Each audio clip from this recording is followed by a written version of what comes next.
To know you're a lefty, though. Thanks for that. But dude, John, you slayed a White Walker, man. These infected should be no problem. What happened there? No dragon glass, or what was going on? No bloody dragon glass, that's what it is. No. I've got an answer for that.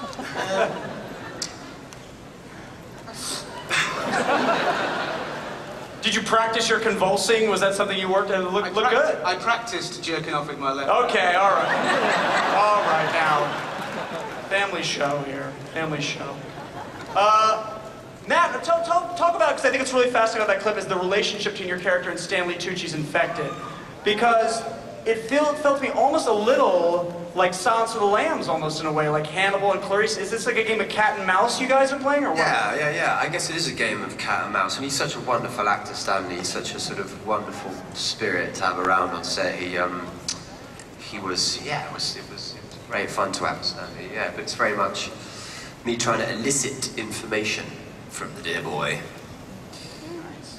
And Natalie, I know you play Matt's wife in the film, but you're sort of in very, well, I don't play his wife. No. Oh, who are you playing? No, Are you in this movie? No. I think so. What's your connection? What's your connection to finding you? So you guys need to find this antidote. There's a love triangle that Matt's character Morgan is still in love with the memory of his wife. Is she alive? Isn't she alive? Is she who she used to be? This is like one of the questions of the movie. Gina is in love with Morgan, but it's a complex situation, is the best way of putting it. And but Gina is the virologist who has been designated to basically cure the world. It's a minor specification, you know. It's easy enough. So yeah, they're working as a team to save the human race. Save the world. To find the cure for the rabies that is infecting the infected. Excellent. And Clive, how do you fit into all this madness? Are you friend or foe, sir? Well, I play Colonel Knox, who's a bit of a firecracker. He's got an unhealthy obsession with Gina, and another unhealthy obsession with alcohol. And he seems to be the last point of call in the US military. And he feels like he's babysitting these scientists, and well, they're trying to find patient zero, which is like trying to find a needle in a haystack. And so there's two ways of finding a needle in a haystack. You can either actually get all the hay and put it in a vat of water, and all the hay comes to the top, and none of the hay is harmed, and you find the little needle. Or you can do it Knox's way, which is just burn all the hay. And that's kind of who he is. I mean, he's one that wants to shoot first and ask questions later.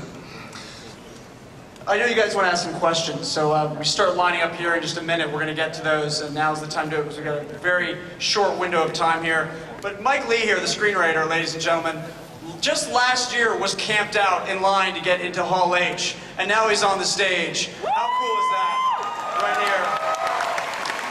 Mike, you know, when you wrote this, how did you strive to make this story different? I mean, we see it on the screen a little bit, but you know we have a lot of, monster stories and things like that. So how did you try and craft something a little unique here?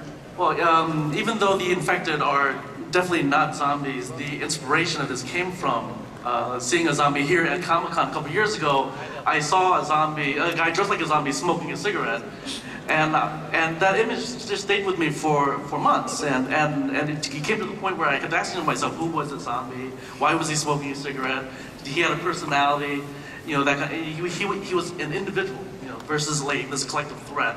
And so I just started to kind of like invert the zombie tropes. And when you think of zombies like moaning and groaning, I asked myself, what if that was actually a language that they were using to communicate with each other?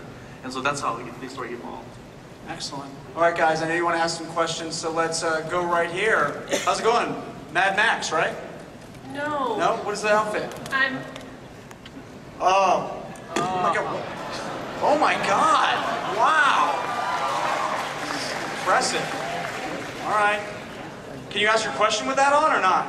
Yeah, totally. Oh, it sounds great. Yeah, no interference at all. All right, what's going on? Hi, I'm Dallas. I drove actually from Canada mostly to see Miss Dormer. I'm a huge fan. I was wondering, with the zombies having a line of communication with the humans, how does that affect the dynamic since they're not just these mindless beasts trying to attack? They actually have thoughts and communication and things like that. I didn't hear that question. I'm really sorry.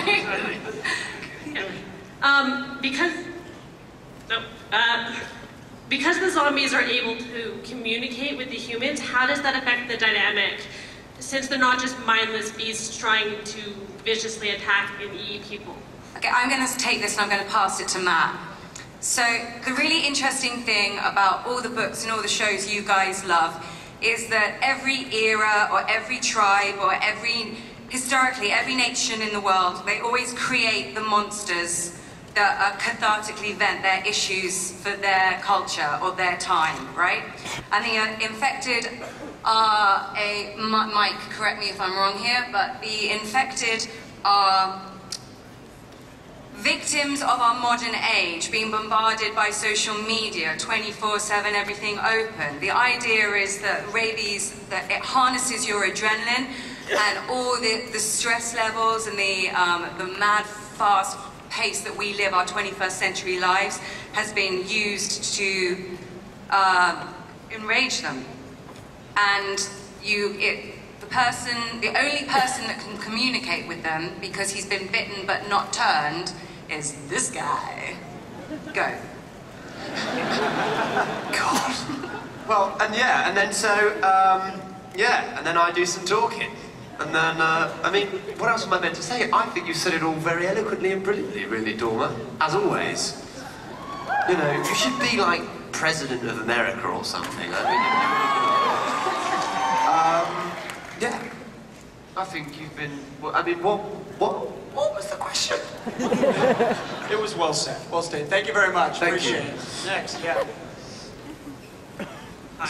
Hi. Hi, my name is JB, and my question is for John, Natalie, and Matt. If you could be either a White Walker or an infected, or in your Pride and Prejudice, a zombie, which one would you be turned into? Ooh, good question. I'd want to be an infected so I could hang out with Stanley Tucci. Yeah. I didn't get to spend enough time with him on Hunger Games. I'm in love with Stanley Tucci, so it would definitely be an infected. Yeah, and you know, being a White Walker can't be that nice a life. Really. No, it can't be, can you it? get to spend a lot of time with me. Yeah. It can't be great. Yeah. But, yeah. I mean, I don't think I'm that far away from an infected anyway. I mean, I hate most music and most of the human race. Yeah. So I'd say that I'm almost there. Yeah. Bit of a busman's holiday for old JB. Thank you. Yes, hey. Hi. How do you think that this movie differs from your traditional zombie movie? Because we've obviously seen a lot. Anyone else want to tackle that? We sort of had a... That's a light question. Clive, why don't you tell us what you What's think? up? Well, imagine you've got adrenaline pulsing through your veins all the time. You hear these stories about, you know, old women being able to pick up cars off someone just because they had to or whatever. Imagine being like that all the time. These are people that can think, they live, they breathe. Zombies are the undead. These people, they've got a virus and they can think, they've got their own thought, but they've also got this adrenaline pumping through them all the time. It's like being a trained parkour runner. And going through, it's almost a comment. It's like, it could almost be the next evolution of mankind. And that's what we're playing with in the film. It's, you know, is this a race of people that need to be stamped out and wiped off this world? Or is this Mother Nature's way of saying we're all a virus, we're the virus, and this is her way of wiping us out, and this is a new evolution of mankind?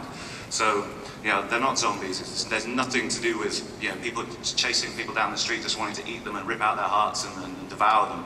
These are people that, you know, they want to wipe out us, the human race, and they want to take over the planet. And it feels like, judging by the clips we saw, Stefan, you can talk about this, it feels like there's a sense of claustrophobia in this, that humans are all in these very confined corners trying to survive. Is that sort of an element of the terror as well? Yes, definitely.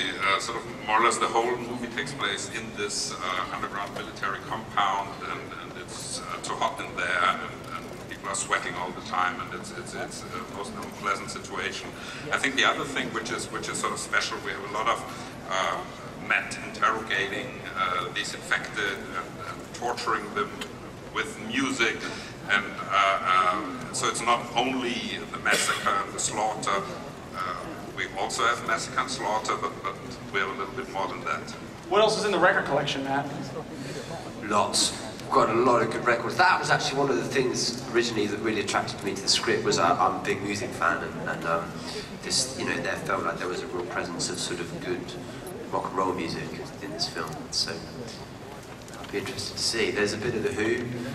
What else do we have? We had a bit of you heard a bit of Joe Cocker as well. The Moody Blues, I think. So some good quality bands. It's all on vinyl. Is he like a hipster music snob? What's going on here? Yeah, Morgan owned a record store, and actually I buy a lot of vinyl as well myself. I'm really into it. Yeah. You get a fuller sound. You know, something in common there.